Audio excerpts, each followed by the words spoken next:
khulafair rasyidin al-mahdiyyin. Kalian hendaknya melaksanakan sunnah atau kebiasaanku dan kebiasaan para sahabat al-mahdiyyin yang mendapatkan petunjuk dari Allah Subhanahu wa taala. Dalam ungkapan lainnya dengan menggunakan majaz isti'arah, ashabi kan nujum, sahabatku ibarat bintang gemintang. Ini ihtadaitum, yang manapun engkau ikuti, ihtadaitum, engkau akan mendapatkan petunjuk. Maka orang-orang yang hanya mengikuti sunnah Rasulullah tidak ada jaminan untuk selamat dunia maupun akhirat. Yang ada jaminan selamat itu adalah yang mengikuti Rasulullah dan mengikuti sahabat. Maka disebutlah ahlus sunnah wal jamaah. Banyak sunnah-sunnah yang dilakukan tidak ada dari Rasulullahnya, namun menjadi ketetapan ahlus sunnah wal jamaah. Dan bila itu menjadi bid'ah, dolalah, maka kita akan masuk neraka dengan para sahabat. Salah satunya taraweh 23 rakaat. Kalau kita mau melaksanakan taraweh sunnah Rasul, tidak ada salat taraweh ala sunnah Rasul. Karena Rasulullah dalam beberapa hadisnya 23 rakaat itu adalah penyatuan konsepsi sahabat yang dipimpin oleh Sayyidina Umar, menyatukan salat sunat Rasul di bulan Ramadan.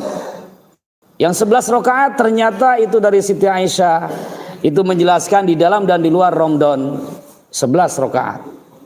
Maka tidak mutlak disebut sholat sunat tarawih, karena dilaksanakan di dalam dan di luar. Maka dikumpulkan oleh Sayyidina Umar hadis yang 11 rakaat, hadis yang 9 rakaat, dan hadis yang 3 rakaat, dijumlahkan menjadi 23 rakaat. Ini bid'ah. Kata Sayyidina Umar sendiri, haza ni'amul bid'ah. Inilah bid'ah yang paling baik, yaitu bid'ah melaksanakan tarawih 23 rakaat berjamaah di masjid. Sebelumnya tidak ada pelaksanaan tarawih seperti itu. Bid'ah yang kedua yang dilaksanakan oleh sahabat Utsman bin Affan, yakni azan 2 kali pada hari Jumat. Pada perkembangan masa Utsman bin Affan, umat Islam semakin menyebar, sehingga acap kali mereka ketinggalan Jumatan, karena begitu mendengar azan masuk ke masjid, khutbah sudah berjalan, bahkan ketinggalan karena mereka di dunia kerjanya harus bersih-bersih dulu. Maka dibuatlah ijma sahabat dipimpin oleh Utsman bin Affan. Bagaimana ini solusinya supaya para kaum muslimin tersebut tetap mampu mengejar sholat Jumat tanpa ketinggalan, sementara duniawi mereka juga tidak ketinggalan.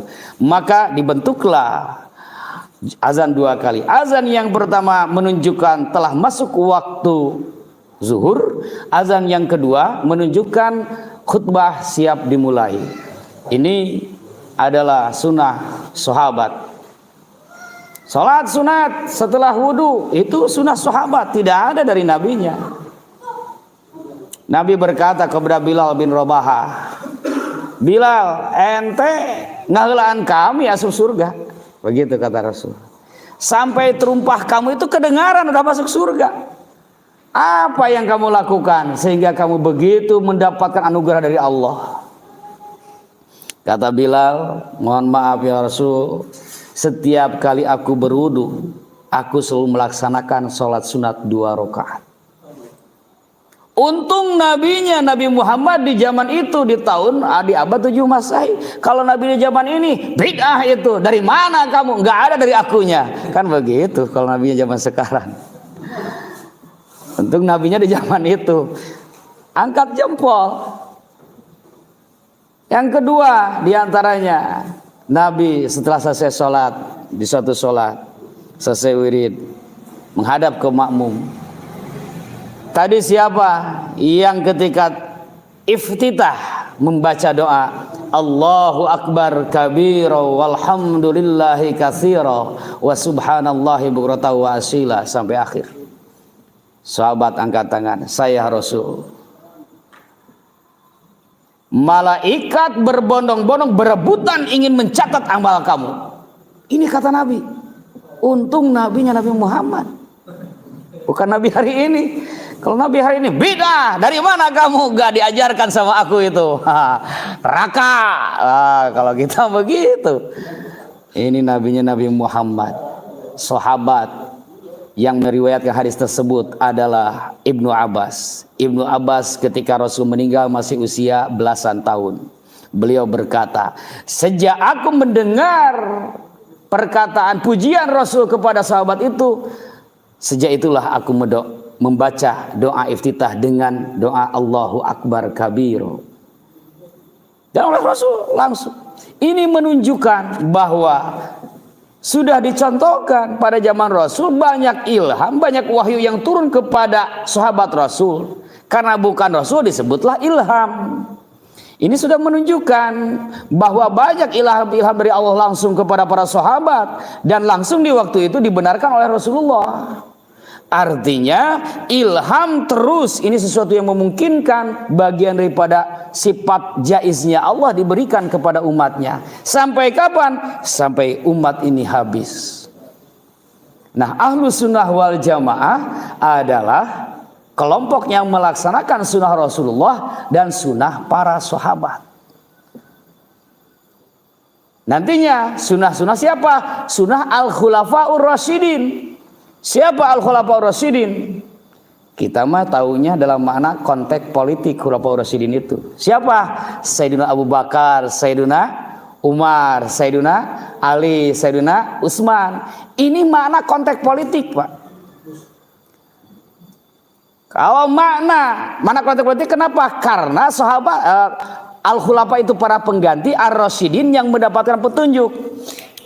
Karena yang empat ini disebut konteks politik adalah para penerus Rasul dalam urusan agama dan negara. Orangnya adalah khalifah. Nah, sementara dalam urusan selanjutnya, setelah kehilafahan ditutup oleh Al-Hasan ibnu Ali, putra Sayyidina Ali, selama 6 bulan. Setelah itu dipasrahkan oleh Al-Hasan, oleh Imam Hasan kepada Muawiyah bin Abi Sufyan pada tahun 41 Hijriah dipasrahkan. Setelah itu bukan kehilafahan tetapi kerajaan Al-Muluk. Nah, Al-Khulafa para pengganti ini maknanya Al-Khulafa Ar-Rasyid itu para pengganti Rasul yang mendapatkan petunjuk. Ini bukan 4, Pak. Inilah yang dimaksud mursyid itu. Setelah itu Al-Khulafa Ar-Rasyidin Sayyidina Ali, Al-Hasan masuk ke sana. Umar bin Abdul Aziz, bukan raja ya, Sultan, Khalifah di kelompok Muawiyah, keturunan Muawiyah. Dia juga masuk kepada Khulafa Ar-Rasyidin, masuk kepada Al-Mursyid. Di dalam kitab Madarijus Salikin disebutkan beliau di 100 tahun kedua beliau adalah mursyidnya. Beliau adalah orang yang diberi petunjuk. Ternyata selalu dihubungkan dengan darah. Beliau adalah cucu Sayyidina Umar bin Khattab. Dulu istrinya, menantunya Sayyidina Umar bin Khattab seorang miskin. Sayyidina Umar bin Khattab entah mengikuti Pak Jokowi suka belusukan. Itu. Dilihat di satu rumah ada seorang ibu sedang masak. Ternyata yang dipasaknya batu, Pak. Anaknya nangis. Bu, kapan matangnya? Bentar lagi, bentar lagi. Anaknya yang gede lihat. Oh, ternyata batu bagaimana matang? Ibunya karena udah ketahuan akhirnya mengeluarkan kata-kata yang tidak nyaman, menyalahkan kepada seorang khalifah. Katanya Umar bin Khattab itu seorang khalifah yang adil dan bijaksana, senantiasa mengayomi dan memperhatikan fakir miskin. Tapi di mana deh buktinya kagak ada, kita mah kebagian. Tetep orang miskin wae, batu deui jeung batu deui. Ini anaknya, putrinya, "Mbah, jangan begitu." Mungkin khalifah belum tahu. Kalau khalifah tahu, kita pasti dikirim. Bahaya, kawalat, jangan begitu kepada pemimpin. Setiap ibunya mencerca, anaknya membela. Khalifah Umar langsung pulang. Dikirim sembako ke sana dan dipanggil anaknya, Abdullah bin Umar. Aku udah menemukan jodoh kamu. Ditikahkan. Nah, keturunannya itu adalah Umar bin Abdul Aziz. Ini bagian daripada Khulafa Ar-Rasyidin. Nah, Khulafa Ar-Rasyidin ini yang dimaksud dengan hadis dalam Al-Hakim, Mustadrak Al-Hakim dan Ibu Abu Daud. Inilah yang dimaksud 100 tahun hiji. Mereka inilah yang akan yujadidunaha, mengupgrade perintah dan larangan dalam Islam, dan listihkamil amal, menguatkan amaliyah dalam ajaran Islam. Mereka yang tidak tersentuh oleh Ar-Rasyidin, atau menggunakan isim fa'ilnya Al-Mursyid, yang jiwanya tidak tersentuh oleh cahaya Al-Mursyid, tidak terupgrade amaliyahnya, tidak terupgrade larangan dan perintahnya, dan tidak dikuatkan amaliyahnya. Silahkan Pak, kita flashback dulu zaman kita sebelum bertemu dengan mursyid, sebelum menerima ijazah atau talqin zikir. Kadang murid kita kan hare-hare, subhanallah, subhanallah, subhanallah, subhanallah, mata kemana-kemana gitu kan, ya subhanallah gitu. Allahu Akbar, Allahu Akbar, Allahu Akbar, Allahu Akbar. Sangeunana weh. Tidak ada jejak, tidak ada bekas ke dalam hatinya. Ini karena tidak di-upgrade. Berbeda setelah diberi cahaya kemursyidaan. Kita zikir la ilaha illallah, la ilaha illallah. Dulu pun kita zikir, tetapi tidak demikian. La ilaha illallah, la ilaha illallah. Culang-cilang mata kamara kameni. Ini bedanya. Nah, ikhwani rahimakumullah, itulah yang disebut dengan Ahlus Sunnah wal Jamaah. Insyaallah di dalam keimanan kita, dalam ilmu tauhid kita adalah firqah Ahlus Sunnah wal Jamaah, yaitu yang mengikuti Imam Abu Hasan Al-Asy'ari dan Imam Abu Mansur Al-Maturidi. Akidah tauhidnya dari Imam Hasan Al-Asy'ari ada 13 sifat sampai sifat kalam. Dari Abu Mansur 7 sifat terakhir, sifat manawiyah. Dan di dalam ilmu tasawuf diatur teknisnya oleh thariqah. Diatur oleh thariqah. Dan kita alhamdulillah sedang mengamalkan thariqah Qadiriyah wan Naqsyabandiyah, pondok pesantren Suryalaya Tasikmalaya. Harus pakai Tasikmalaya, bukan Ciamis. Insyaallah ya. Dan tentu saja ini kita bagian dari 38. Sangat suul adab kalau kita mengatakan 37. Jangan sekali-kali, jangan berani kita mengatakan 37. Mari kita buktikan. Pangersabah nomor 3. Sahabat Anom maksudnya nomor 37. Abah Sepuh gurunya nomor 36. Gurunya Syekh Tolha nomor 35. Gurunya Syekh Tolha 35, maka murid Syekh Tolha nomor berapa? Syekh Tolha nomor 35. Syekh Tolha nomor 35, maka muridnya nomor berapa? Abah Sepuh kan? Salah satunya. Abah Sepuh nomor 36, maka muridnya nomor berapa? 37. Salah satunya pengusaha Abah Anom. Abah Anom nomor 37, maka muridnya nomor berapa? Siap. Kalau kita mengatakan 37, berani gak? Selepol dengan Abah? Ayo. Jadi nomor berapa kita? Coba. Jadi kita nomor berapa nih silsilah kita? 38. Kenapa harus malu pak ucapan 38? Suul adab kalau kita mengatakan 37. Misalkan dari leluhur kita, ayahnya nomor 7. Apakah kita sebagai anak masih mau mengaku nomor 7? Enggak, kita pasti nomor 8. Pangersabah dari Allah itu nomor 37. Dan kita menerima bukan dari Abah Sepuh, tapi dari Pangersabah Anom. Masih mau kita mengatakan 37? Masih mau gak? Enggak.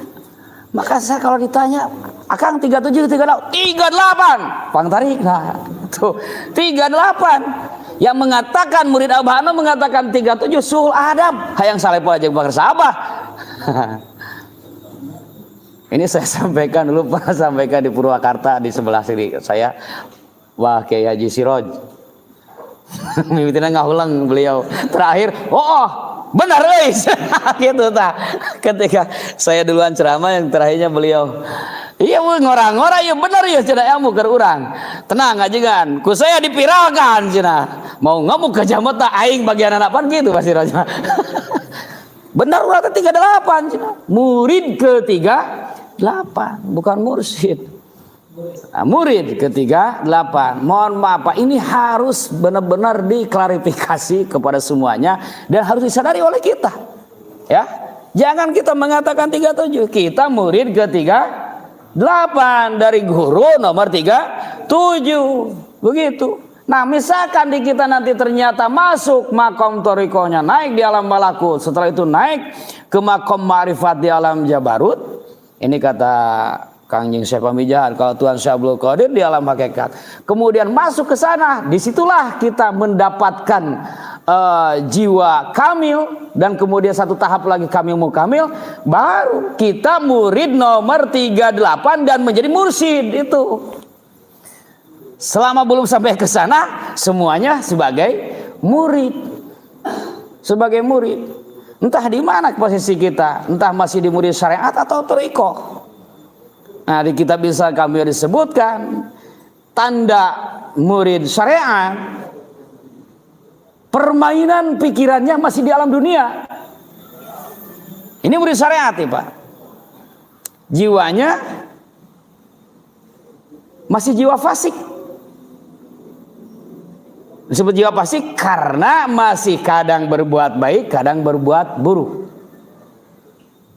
Kalau dia sudah lulus dalam mengatasi berbagai problema dalam kehidupan, artinya lulus menguasai dirinya, naiklah ke tingkat thariqah. Maka alam pikirannya bukan lagi di alam nasut ini, tetapi di alam malakut, langit ketiga. Sudah berpikir di sana. Di mana alam malakut? Ini adalah waktu yang sering kita kunjungi di waktu kita tidur. Mudah-mudahan ada pertemuan selanjutnya kita bahas masalah alam malakut, karena ini sering kita kunjungi Pak. Hanya banyak yang kita tidak sadar. Kita hampir setiap malam mengunjungi alam itu. Ngan malawung we teu wawuh kana dirina gitu urang teh. Jadi teu sadar. Inilah thariqah. Tidur pun bisa menjadi fasilitas untuk zikir, untuk berfikir. Nah, kalau sudah masuk ke alam sana, itulah murid thariqah. Jiwanya jiwa mukmin. Nah, baru jiwa mukmin nih berthariqah, jiwa mukmin. Alam pemikirannya sudah di alam malakut. Setelah itu lulus di sana, dia naik ke murid ma'rifat. Malakut jabarut. Nah, kolbunya bukan lagi kolbu mumin di situ. Dia sudah menjadi kolbun salim. Kolbun salim. Hati yang pasrah. Pasrah apapun kata Allah, apapun kehendak Allah, apapun takdir kehidupan. Dimarahin oleh istri, pasrah saja begitu kan. Istri marah-marah mulu, illallah gitu. Istri diberi uang 1 juta, habis, illallah. Pasrah we gitu ya mah. Ini kepagawean dicarekan ku dudungan, illallah, pasrah begitu. Diberi 5 juta isi, beakeun bae dawe mah bagian meakeun duit. Illallah gitu. Iya, kalau suami tugasnya mencari uang, istri berarti tugasnya menghabiskan uang. Asik. Ya memang tugas istri menghabiskan uang, Pak. Hanya masing-masing punya tugas. Laki-laki punya tugas untuk mengurus halal haramnya dalam mencari uang. Istri punya tugas menghabiskan uang, tapi punya tanggung jawab kemana arahnya uang tersebut. Maka innalillahi bagian istri, wa inna ilaihi raji'un. Innalillahi bagian laki-laki, wa inna ilaihi raji'un bagian cewek. Tah itu. Innalillahi dari mana nih laki-laki dapat uangnya? Kan begitu. Betulkah dari Allah? Berarti harus halal semua. Jangan ada subhat sedikit pun. Wa inna ilaihi raji'un, ini bagian ibu-ibu ya, untuk menghabiskan uang. Kemana nih arahnya? Apakah ke Allah lagi? Oh, ternyata dipakai untuk pendidikan anak, ke Allah. Dipakai untuk beli beras, ke Allah. Dipakai untuk beli pakaian, ke Allah. Untuk bersolek, asal bersoleknya untuk suami, balik lagi ke Allah. Gitu. Oh, dipakai untuk sosialita, entah itu ke Allah entah kemana itu. Wa inna ilahi rajiunnya nggak jelas ini. Ikhwani rahimakumullah. Maka murid yang sampai kepada alam jabarut itulah yang disebut dengan murid kamil. Ini baru kamil, Pak. Nah, yang sampai ke atasnya lagi, itulah yang disebut dengan murid kamil mukamil. Maka murid kamil mukamil itu oleh yang di atasnya, oleh yang di bawah sudah sebut mursyid. Mohon maaf, ada yang sampai mendapatkan gelar mursyid, ada yang tidak. Gitu. Karena tidak setiap wali menjadi wali mursyid. Ada 3, Pak. Ada wali mursyid, ada wali tanpa mursyid, ada mursyid tanpa wali.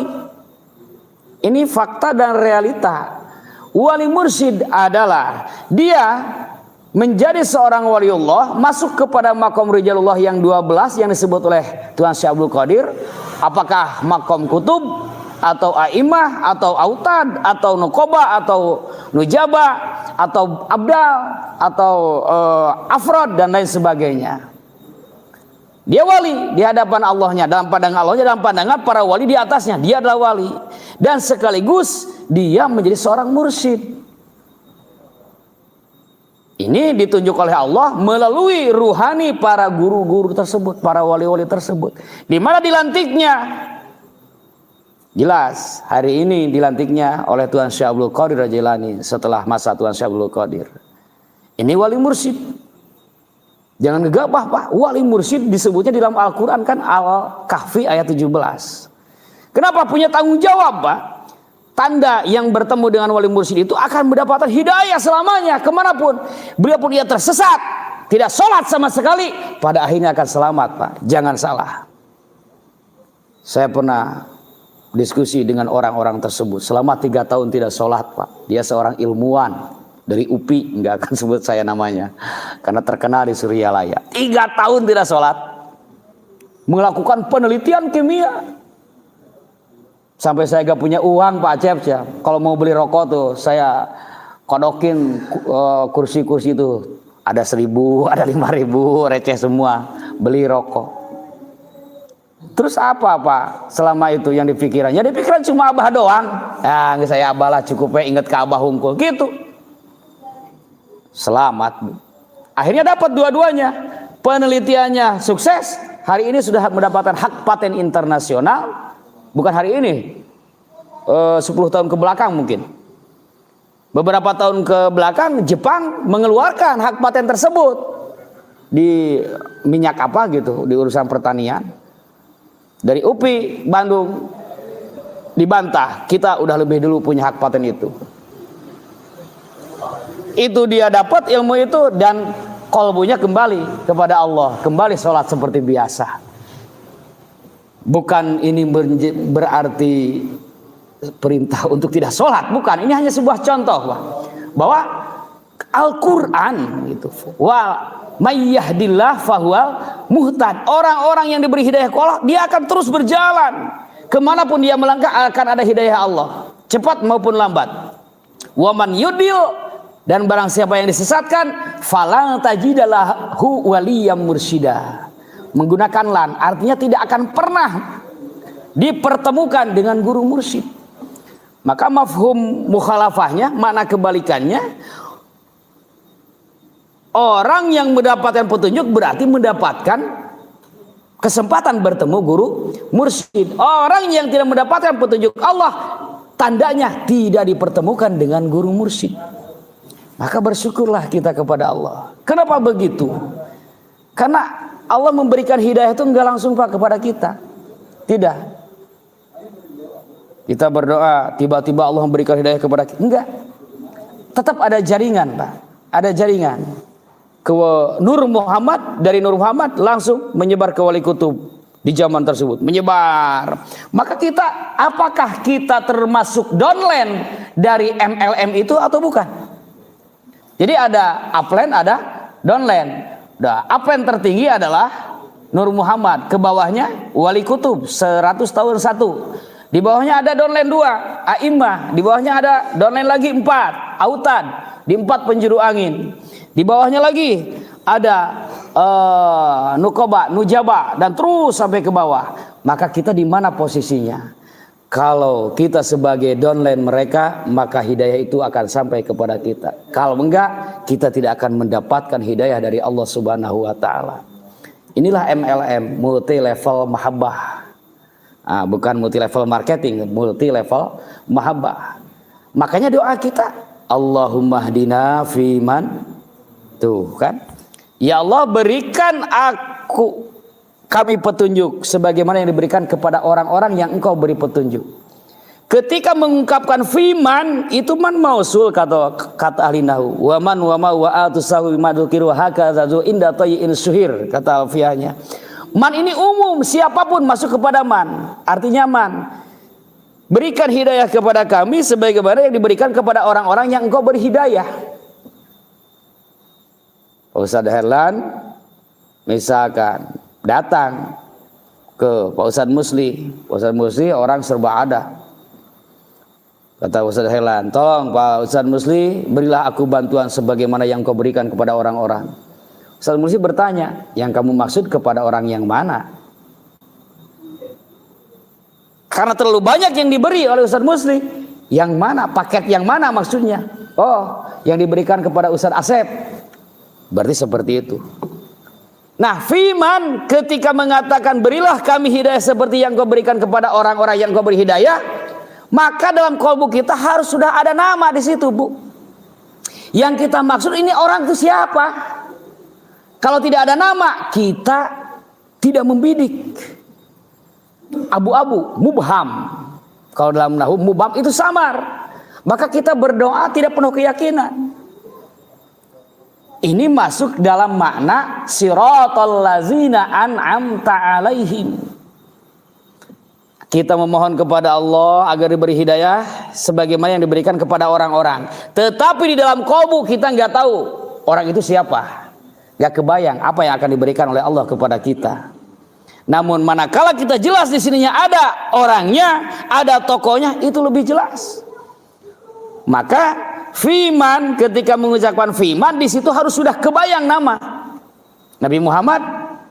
Waduh, teu wawuh, luhur teuing, jauh teuing. Sahabat teu wawuh. Siapa yang masuk kepada MLM itu yang paling dekat? Oh, guru kita, pengersa Abah. Langsung dirobitohkan, Pak, dibayangkan. Allahumma hdina fiman. Nah, kebayang wajah Abahnya. Hadait. Coba, Pak. Dicoba, diamalkan. Bukan coba try and error, ini maksudnya diamalkan dan dirasakan. Akan berbeda loh, Pak. Resapannya ke dalam rasa berbeda, lalu ijabahnya juga akan berbeda. Allahumma hdina fiman hadait. Tidak apa-apa dibaca tiap pada sholat, tidak harus dalam kunut saja. Ikhwani rahimakumullah. Inilah jaringan. Dan di bulan ini adalah bulan kewafatan Tuan Syekh Abdul Qadir Al-Jailani Qaddasallahu sirrun nurani. Seharusnya manqobah di sana kan? 21 ya. Nah, beliau lahir tahun 470 Hijriah, wafat tahun 561.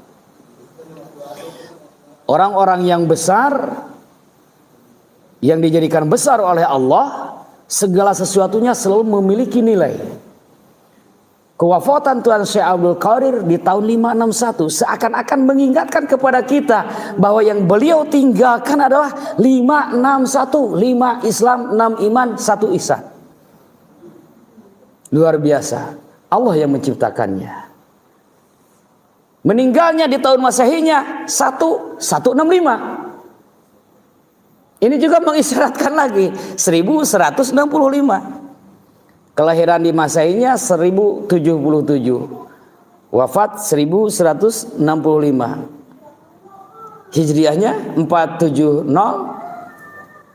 Wafatnya 561. 88 usia Masehi, 91 usia Hijriah.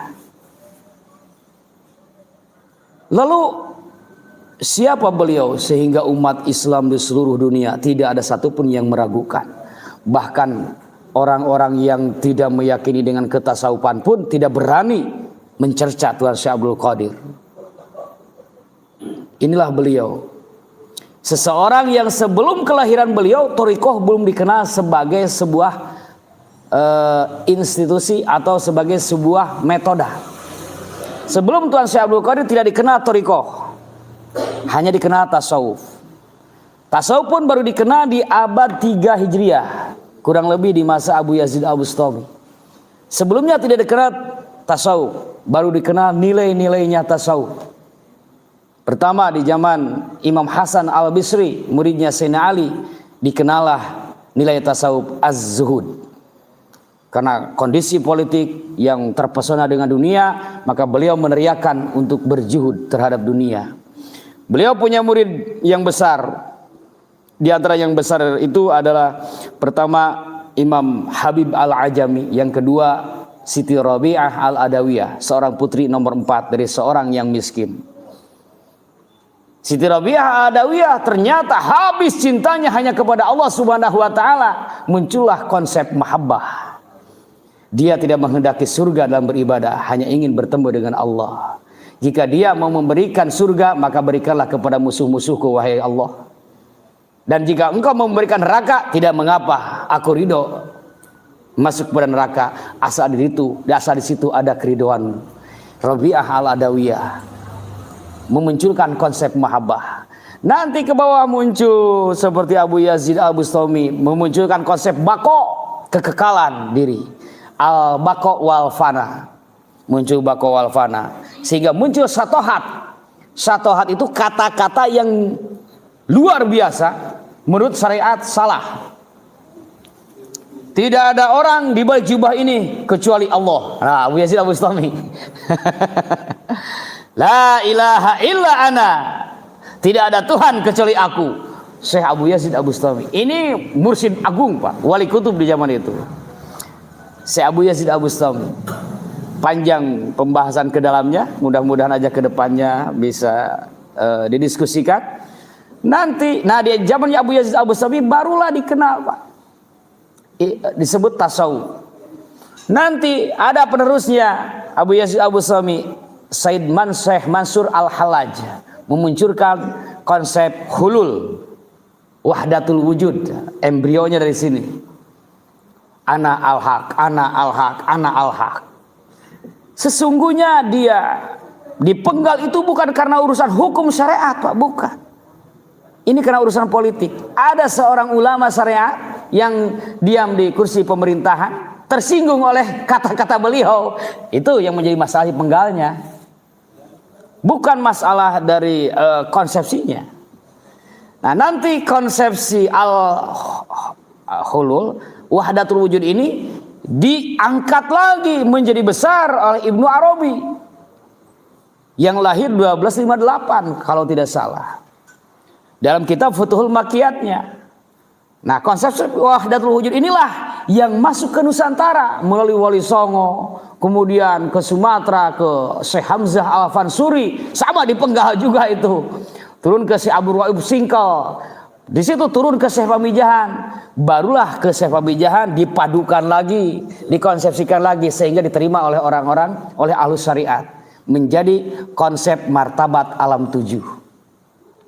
Beliau menggunakan Arab martabat alam 7, 3 martabat alam qadim, ahadiyat, wahadat, wahidiyat, 4 martabat alam hawadis, arwah, alam ajsam, alam misal, alam insan kamil. Kalau dalam bahasa Tuhan Syekh Abdul Qadir, alam lahut, alam jabarut, alam malakut, alam nasut.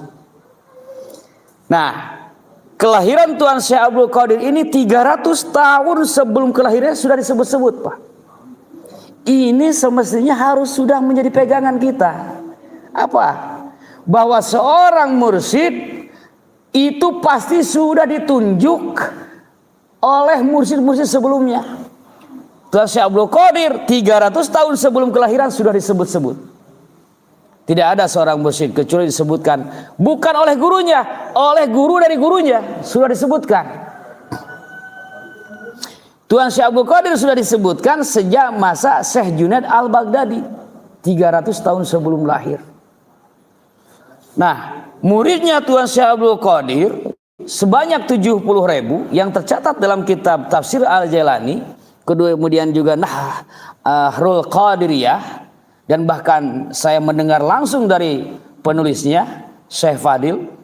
Yang 70.000 murid ini sepertinya sedikit Pak ya kalau dibandingkan dengan murid Abah Anom 20 juta lebih. Tapi kita harus cerdas dalam membaca. 70.000 itu di zaman populasi berapa? Di abad 12 Masehi kan? Sekarang populasi dunia sudah masuk 8 atau 9 miliar. Zaman Tuan Syekh Abdul Qadir mungkin baru 1 miliar populasi dunia. 70.000 muridnya ini terdiri daripada murid muslim dan non muslim. Yang non muslim menjadi muslim, yang muslim semuanya jadi wali, Pak. Semuanya jadi wali. Nah, dalam metode pengajaran khususnya di ibadahnya, masing-masing murid menerima metode berbeda dari Tuan Syekh Abdul Qadir. Yang ini kamu zikirnya, udah kamu mata tasbih saja, subhanallah, subhanallah, alhamdulillah, alhamdulillah, Allahu akbar, zikir terakhir. Oh, kamu mah ini harus langsung zikir. Langsung zikir. Nah, yang ini dengan istighfarnya dari awal. Yang ini sholat seperti ini. Berbeda-beda. Karena beliau peringkatnya kutub, bahkan kutubul aktob. Kutub itu penghulu, berarti penghulu para wali, 100 tahun satu hadirnya, seabad satu. Sementara kutubul aktob menurut para ulama ini kurang lebih 1000 tahun satu kali. Kurang lebih dalam 1000 tahun sekali.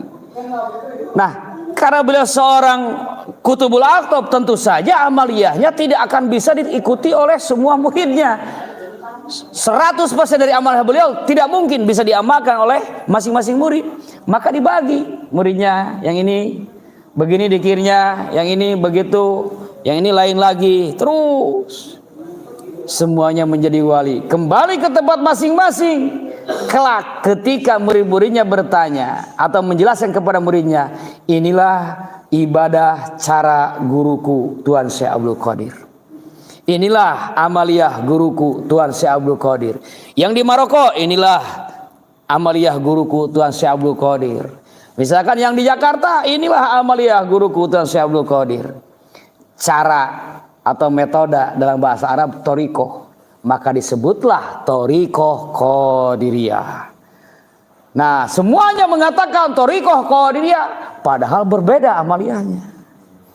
Disitulah mulai muncul yang disebut dengan torikoh. Maka torikoh Qadiriyah menjadi bapaknya torikoh. Begitu, menjadi bapaknya torikoh. Dibahas ini oleh Ibu Profesor Dr. Simulyati UIN Jakarta. Kita pernah beberapa kali diskusi karena beliau juga murid Pangersa Abah. Bahkan beasiswa S3-nya dibiayai oleh Pak Jenderal Sukriyah.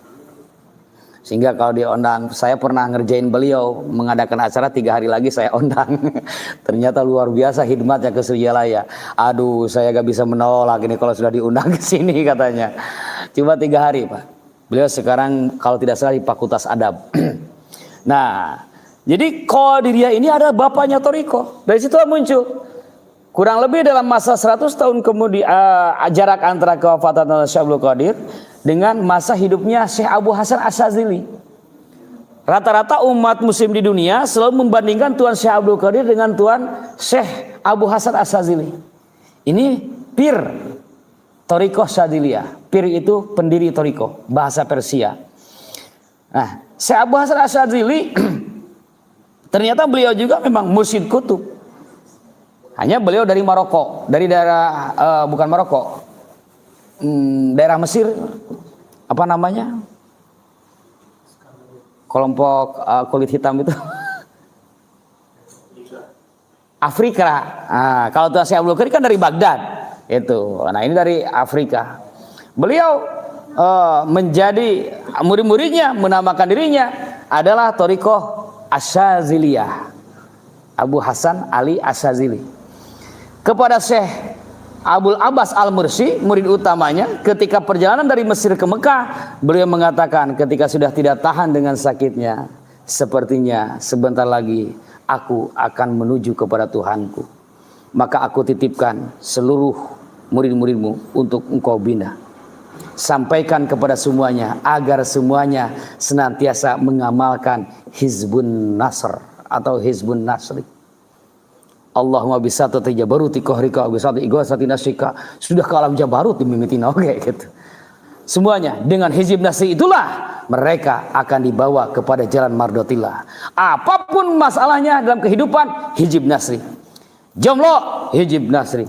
Hayang payu warung, Hizib Nasri. Hayang naik perekonomian, Hizib Nasri. Hayang naik maribat, Hizib Nasri. Hayang naon deui? Masalahnya harapan jelema, harapan jelema edan, Hizib Nasri. Sarba Hizib Nasri. Amanat ke Syekh Abdul Abbas Al-Mursi. Dibesarkanlah Hizib Nasri. Nah kesininya kan bersambung torikoh antar torikoh, menyatulah. Di Suriah bukan tidak ada hizib. Mohon maaf nih, ada sebagian ikhwan yang mengatakan, saya pernah bertemu langsung dengan Ustadz siapa namanya dari Jakarta, ketika saya mengobati istrinya yang sedikit terganggu, pas doa penutup membaca Hizib Nasri, dia bertanya kemudian, Kang mohon maaf yang tadi dibaca itu Hizib Nasri? Iya. Kenapa Ustadz? Udah ijazah? Sudah, saya ijazah dari Habib Anu dari Jawa. Ah bagus, alhamdulillah. Tapi nggak saya amalkan sekarang. Kenapa? Kata senior-senior saya di TKN, gak usah di Suriah Raya nggak ada hijib-hijiban katanya. Ini salah Pak. Saya sendiri menerima ijazah hijib dari Pangarsa Abah. Saya di sini bapak saya, kemudian sebelah kirinya Pangarsa Abah, sebelah kirinya Pangarsa Uwa Ajengan Pupu, wakil talkin itu. Beliau yang menulis di kertas seperti ini. Pangarsa Abah yang mengijazahkan hijib Syekh Ja'far Shodi ditulis. Maka saya berani menjawab, kata siapa di Suriah tidak ada hijib-hijiban? Banyak hijib di Suriah itu. Cuma saja tersembunyi. Puncaknya adalah Hirzul Yaman. Kalau Yaman bukan hizib, Pak. Hirzul itu namanya. Hirzul. Jangan sampai salah kita mengucapkan. Hirzul itu buat produk Nabi. Kalau hizib produk para aulia. Itu Hirzul Yaman sejarahnya seorang raja Yaman yang dikudeta sehingga dia diusir oleh keluarganya. Sudah tidak punya apa-apa, datang ke Rasulullah, menjadi murid Rasulullah, mengamalkan ajaran Islam. Sesudah lama mengamalkan, ternyata istiqomah, dipanggil Sayyidina Ali, tulis Ali. Sayyidina Ali yang menulisnya, ditulislah Hirzul Yaman. Amalkan. Setelah selesai dianggap sudah cukup, kembali ke Yaman. Kusorangan beakta negara teh. Balik dari kerajaan anak Hirzul Yaman. Ya otomatis kenapa mengalirnya di alur Toriko? Karena Sayyidina Ali yang menulisnya. Maka turunnya ke alur Toriko, kemudiannya ke putranya. Begitu. Nah kembali, tadi di dalam cerita Abu Hasan Asyazili ke Abul Abbas Al-Mursi, ternyata Abul Abbas Al-Mursi ini mursyid penggat pelanjut. Tapi kata-kata Abu Hasan Asyazili tidak mengatakan kamu sebagai mursyid, tidak, sebagai wali mursyid kamu melanjutkan perjuanganku untuk membina murid-murid. Tidak. Karena bagaimanapun juga namanya wali itu harus disembunyikan, tidak boleh dideklarasikan. Haram Pak mendeklarasikan seorang wali. Pribadinya tidak boleh memproklamirkan diri, murid-muridnya juga tidak boleh. Dia sul adab kalau memproklamirkan gurunya. Nah tadi wali mursyid. Yang kedua wali tanpa mursyid. Dia seorang wali di hadapan Allah menurut petunjuk gurunya, tetapi tidak memiliki peranan seperti mursyid. Perbedaan wali mursyid dengan wali itu seperti perbedaan Rasul dengan Nabi. Begitu. Rasul mendapatkan syariat baru, Nabi tidak mendapatkan syariat baru. Ini perbedaan yang paling mencolok. Nabi Ishak, Nabi Ismail, putra Nabi Ibrahim, itu Nabi, bukan Rasul. Karena tidak mendapat syariat baru. Syariatnya adalah syariat Nabi Ibrahim. Salah satu syariat Nabi Ibrahim menikahkan poligami boleh adik kakak. Tetapi tidak boleh ngaruh hal, harus kakak dulu baru adik. Sudah dihapuskan oleh syariat Rasulullah. Tetapi budaya ngaruh halnya yakin lebih kayeuna gitu. Eta teh warisan ti Nabi Ibrahim. Nah, nabi di zaman itu tidak memiliki syariat yang baru, tetapi menjaga syariat Nabi sebelumnya. Makanya kata Nabi, ulama umatku sama dengan nabinya Bani Israil. Karena posisinya sama Pak. Nabi Bani Israil tidak memiliki syariat baru, tetapi mereka menjaga syariat Nabi sebelumnya. Nah ulama umat Rasul, yang dimaksud ulama umat Rasul itu adalah wali Allah, tidak punya syariat baru, tetapi menjaga syariat Rasulullah, hanya mengupgrade. Nah, wali-wali Allah punya umat, tetapi tidak sebanyak mursyid.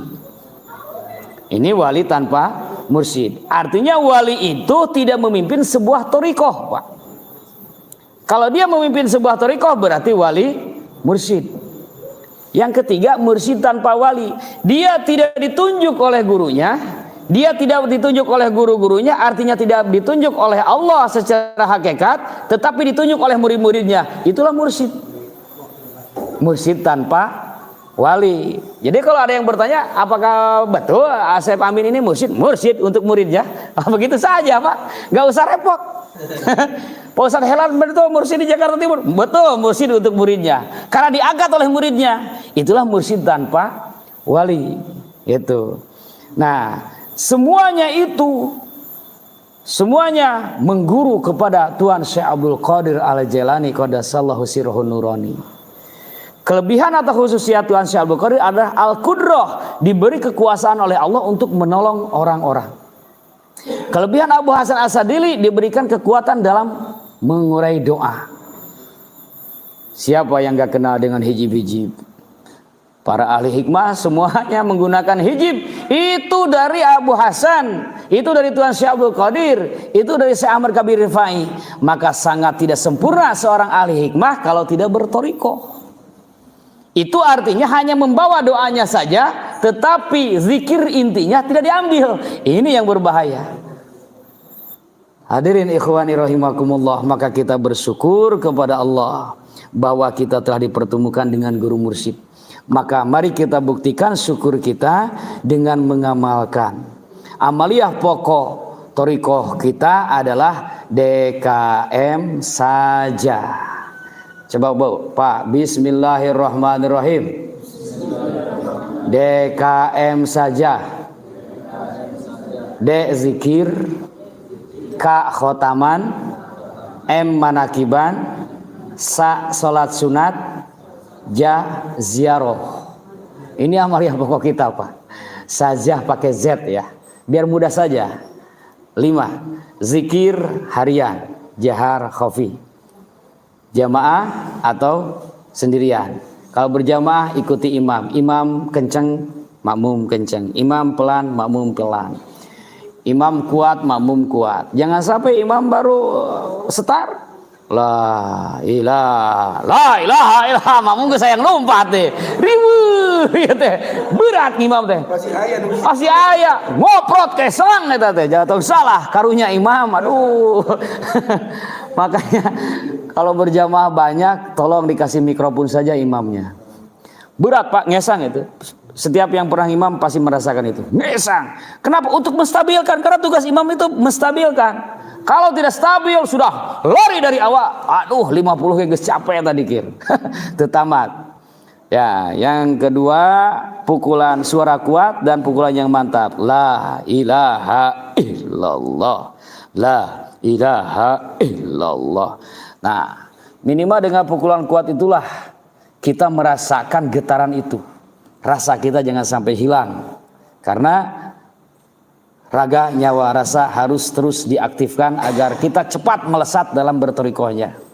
Itulah kenapa thariqah itu sebagai jalan pintas. Karena thariqah mana jalan pintas? Jalan cepat melesat kepada Allah. Karena nyawa, raga, rasa diaktifkan. Terutama setelah ditanamkan benih tauhidnya melalui talqin. Kita tinggal nyiram Pak. Tinggal nyiram, dipupuk dengan amaliyah itu.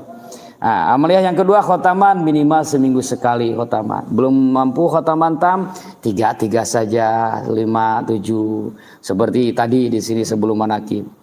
Kemudian mohon maaf, ada kelebihan di kitab Anwa Khazinatul Asrar dan kitab Tanwirul Qulub Syekh Amin Al-Qurdi menjelaskan bahwa khotaman itu sudah ada dari sejak Syekh Ja'far Shadiq. Begitu. Sejak Ja'far Shadiq. Tetapi masing-masing ada. La haula wala quwata itu khotamannya Syekh Al-Faruqi alias Imam Rabbani. Makanya setelah la haula kita tawasulkan ke Imam Rabbani, begitu. Nah, yang sampai kepada kita itu sudah lengkap semua. Berbeda itu dengan thariqah TKN Jawa, beda lagi, TKN Banten beda lagi. Ini TKN Suryalaya. Ya. Kata para syekh di kitab-kitab tersebut, siapapun yang punya maksud silahkan amalkan khotaman 3 malam berturut-turut. Maka hasil maksud dijauhkan dari balai, diangkat derajat. Mau naik jabatan, khotaman saja 3 malam berturut-turut. Khotaman mantap, nyantah amat tuh. 3,5 jam atau 4 jam. Gak kuat. Nah, di situ ada petunjuk, tidak apa-apa, coba dulu khotaman Syekh Al-Faruqi saja, la haulanya, Pak.